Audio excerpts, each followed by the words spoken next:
le remit devant en disant « Retire-toi, foutu coquin !» Et en poignant le dit tabouret, elle le haussa et dit « Je te le donnerai sur la tête. »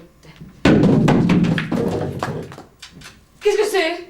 Le conseil général a lancé un appel à projet pour une pièce sur des archives et j'étais très intéressé. Donc j'ai proposé un synopsis, une équipe, un projet de spectacle qui a été retenu. Qu'est-ce que je lui dis ? Ah, vous trouvez que j'exagère ? Les archives départementales ont mis à disposition un gros dossier historique qui donnait un peu le contexte, l'histoire du Parlement de Flandre, donc qui est le fond de référence pour le spectacle. Et puis aussi des comptes rendus d'audience, d'interrogatoires, donc des pièces d'archives qui étaient retranscrites du XVIIe siècle et du XVIIIe. Et donc cette base, c'était la matière première en fait de la pièce. Et moi, mon travail, ça consistait à voir dans toutes ces archives comment on pouvait les agencer pour en faire un spectacle. Thomas, si tu as besoin d'une autre ampoule, il y en a une. Ah bon ? Je sais. Ce spectacle que nous avons organisé cette année est en fait à la conjonction de deux de nos activités. Cette collaboration avec l'université d'une part et notre désir de mettre en valeur nos archives et de les faire connaître d'un plus vaste public que celui qui fréquente habituellement la salle de lecture où nous nous trouvons en ce moment. J'ajoute que mon Henri avouait coucher la veille hors de la ville et qu'il disait qu'on ne voulait plus le recevoir nulle part et qu'on le voulait tuer. Il y avait dans le fond qui m'a été confié un fil rouge qui allait un peu de soi, c'était l'affaire Agnès Pilet. C'est une affaire d'homicide dans le Cambrésis. Et disons que ça, c'est effectivement l'affaire qui s'imposait comme fil rouge de la pièce. À partir de là, on était forcément dans un contexte un peu policier. Attendez, commissaire, c'est une affaire du 18e. Ah bah oui, c'est bien ce que je dis, le 18e. La rue Achille-Martinet. Le siège de la police judiciaire. Ah, je connais du monde là-bas, on va leur passer un petit coup de fil juste pour voir. Non, commissaire, c'est de l'histoire judiciaire. On n'arrêtera jamais le coupable. Ça, c'est vous qui le dites.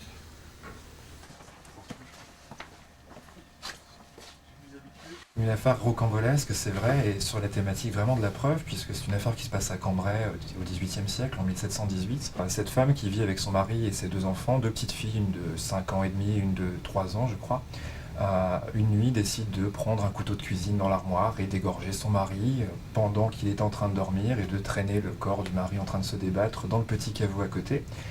Le seul problème, c'est qu'il y a un témoin dans l'affaire, c'est la petite fille de 4 ans et demi qui s'est réveillée, qui a absolument tout vu.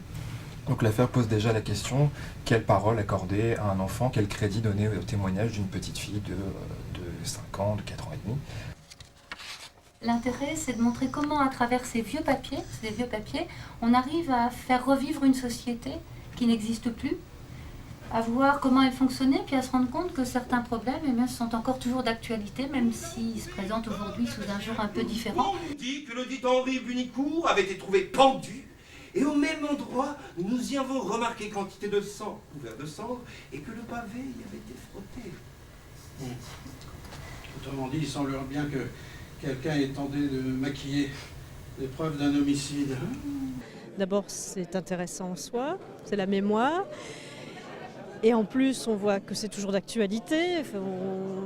Non, ça fait revivre le passé d'une manière intéressante et vivante.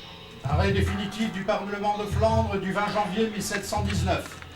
Je vous jure, je l'ai pas tué. En plein milieu de la nuit, elle s'est jetée sur moi comme une furie. Je savais que ça finirait par arriver. Moi, je dis la vérité en disant que je l'ai pas tué. Elles seront ensuite flétries d'un fer chaud avec la marque ordinaire sur les 2 épaules. J'ai découvert des choses, notamment cette histoire de question, là que je savais que c'était la torture, mais je ne savais pas exactement de quelle nature elle était. Et puis des choses plus drôles, quoi, comme les préséances. Enfin, il y a plein d'anecdotes aussi, et c'est pas aride, quoi. Il y a plein d'anecdotes qui peuvent intéresser tout le monde finalement. Mais non, mais écoutez. Eh ben, donc c'est la garde à vue. Voilà, après coupable ou pas, on aura tout le temps de décider après une bonne nuit de sommeil. Allez, bonsoir. J'ai bien aimé le commissaire aussi parce qu'il était rigolo.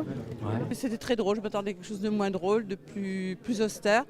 C'est très drôle, très bien joué, beaucoup de finesse. achetez cette pièce, c'est super, c'est top, tout le monde a ri. Il y avait 384 personnes, on a refusé 18 personnes. Voilà, donc les programmateurs de salle du CG59, surtout, prenez cette pièce. J'étais bien, c'est bon? Ouais.